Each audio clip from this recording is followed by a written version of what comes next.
Hi everyone, it's Heidi from flutterbyheidi.co.uk, back with another Sunday scoring project, and this time it's using our fabulous celebration set, the Epic Celebrations, which is great for teen cards in particular, but anybody who's into their music particularly or their skateboarding would really enjoy the images on this one.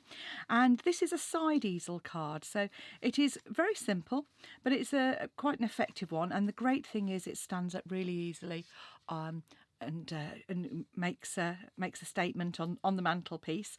In terms of where you'd write your sentiment, you could either write it on this panel on the back or on the back of the card itself. So there are a couple of places that you could add the sentiment.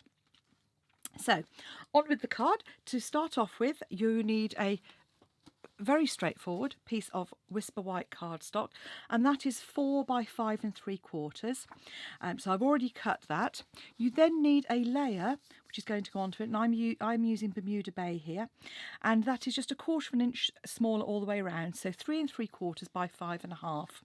And the first thing I'm going to do is use the image of the headphones to stamp all over that to create our own background. So just turn your images around like so. Don't be frightened to come off the edge of the paper as well, because if you keep it all on the paper it doesn't quite look right either. Just come in there. And don't forget that this section is going to be covered up anyway by our easel. So once you've done that, I'm going to quickly clean my stamp because we're going to want it again in a moment. So that's using the Stamp and Scrub just to clean and dry your stamp. So this layer is going to go onto the card, but not yet because I've got to put the easel on. Nearly. So to create our easel, you're going to want your trimmer, and you're going to cut a piece of card that is 2 1/2 by 4 3/4. So very straightforward. 4 1/4. Yeah, so it's already 4 1/4. So we want it at 2 3/4. No, 2 1/2 even. I'm just going to flip that over a ragged edge. So 2 1/2 by 4 1/4. Just make sure. And then you're going to score that at 1/2 inch. That's on the right hand edge here, just on the edge there, and at 2 1/2 inches. Okay, so that's our little panel. You then need a piece of Night of Navy card, and this is going to be 2 1/2 by 3 3/4. So I'm just going to trim that down. This is 2 1/2 by 3 3/4. So that's going to create our mat. And then you're going to need a small piece of Bermuda Bay, which is 3 1/2 by 2 1/4. So that's 2 1/4 by 3 1/2. So that'll create a nice border around the edge there. So once we've done that, we can create our easel, and you just need to reinforce those creases there. And in this instance I'm going to use my red tape, and I'm going to put a piece of red tape on the underneath,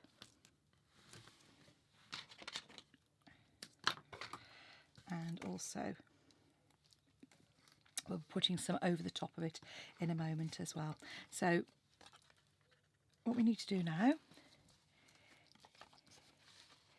is pop our easel just where we think there's a nice image. There we go. I'm going to just pop it there. So I left a border deliberately to the left of that underneath, and then I'm going to pop some tape onto there. The reason I'm using tape rather than fuse here is, apart from the fact that our fuse will be disappearing soon, is because you've got that extra layer of card there. I don't want it to lift because it'll create a little bit of a step. So I'm just going to pop red tape all the way around there. So that's a super sticky tape. And then quite simply just peel those off, hopefully without too much static, which is the usual problem. And then you can layer that, just centre it. That's the downside of tape, there we go.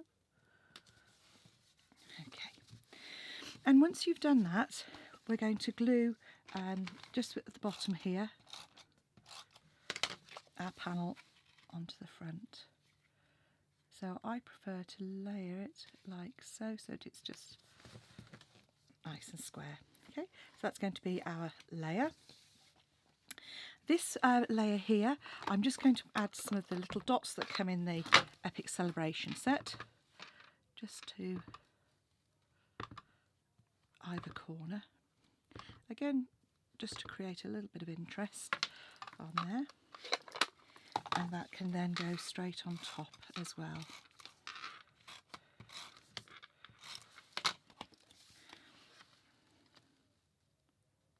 Just like so. Now the next part is this panel here, and I've used our Brusho crystals to create this effect. So I've got a stitched framelit piece of watercolour card, and first what I'm going to do is spray that using our spritzer. Spray that so it is quite wet. Then take your crystals and just put a few. You don't need many. I used quite a lot on my last one, but I thought I'd do it a little bit lighter here. Then you can move that around to create a background image. And when you're doing this, you'll find that it does take a little while to dry. So you're going to have a few moments of the noise here, but I'm just going to use my heat tool to dry this.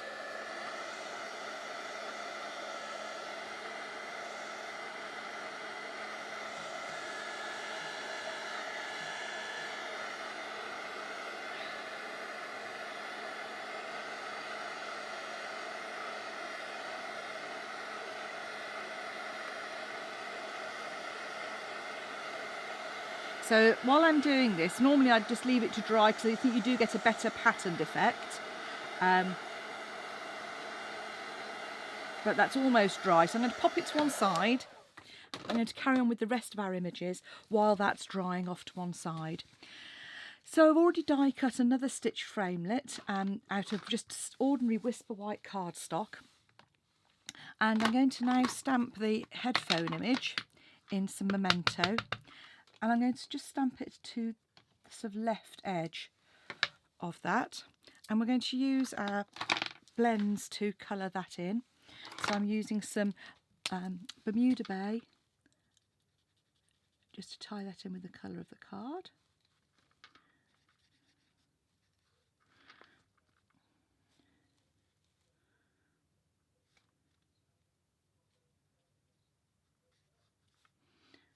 And with these are so easy to work with, and you can really create whatever look you fancy. You've got two ends, so you've got a fine and a fine and a brush tip end.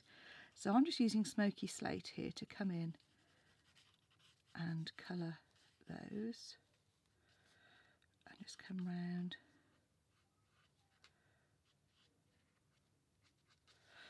And then you can come in and add some more definition with darker ones, or you can go over the same colour.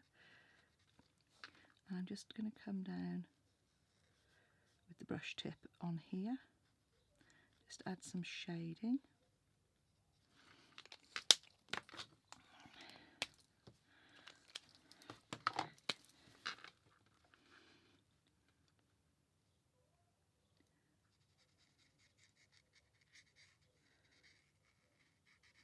I'm making some funky headphones here.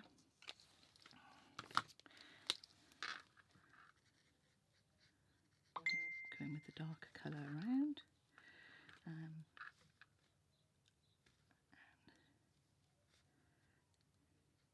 just creating a little bit of shade here. And again, with these blends, you can really overlay whatever colour you want on those. Or if you haven't got blends, you can always use your markers, or you can use your aqua painter as well. And now that that's done, what I'm going to do is put that on the side and just mark very carefully those 2 points. I'm just going to take my scissors and snip between those points. And that's another way to create an image like so. And now we're going to come on to do our guitar. So this one here has been stamped and then coloured with our blends. So I'm just going to take a piece of spare card. In fact, I've got a smaller scrap there. And we're going to use our Memento ink. And then just ink up the stamp. And create a nice strong image.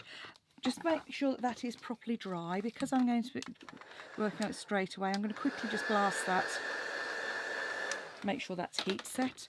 Then I'm going to come in with my blends, and I'm going to do the light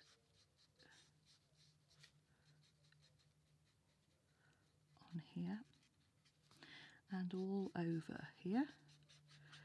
I'm going to come in a moment with my darker one to add some highlights and some shading.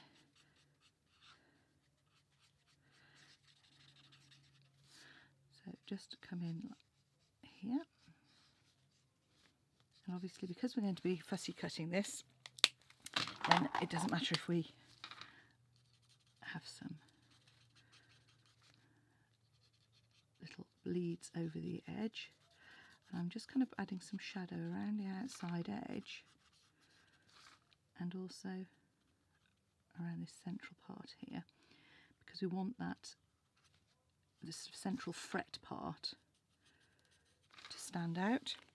And obviously at the moment it doesn't look great, but this is where you come in and blend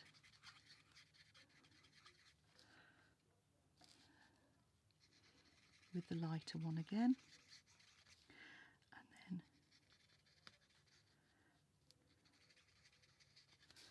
And then you say you get some nice shading on that. We just come in and do the top part as well. And then use your snips to trim this.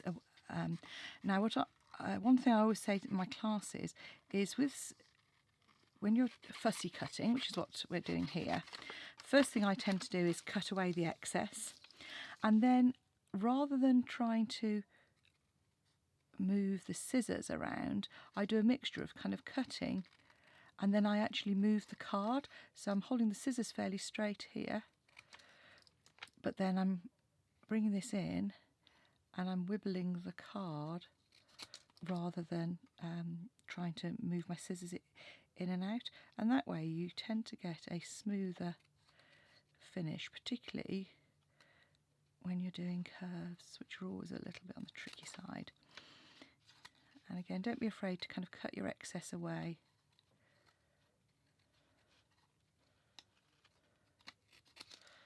As you go along. There you go, that's quite sort of quickly cut out. So that's our image. So now what we're going to do is I'm using some dimensionals. This is a strip from the edge of the dimensionals, which I'm putting up the back of the fret. Then I'm going to come in with the great mini dimensionals and pop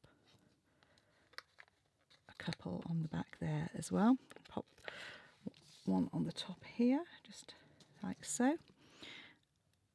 And then that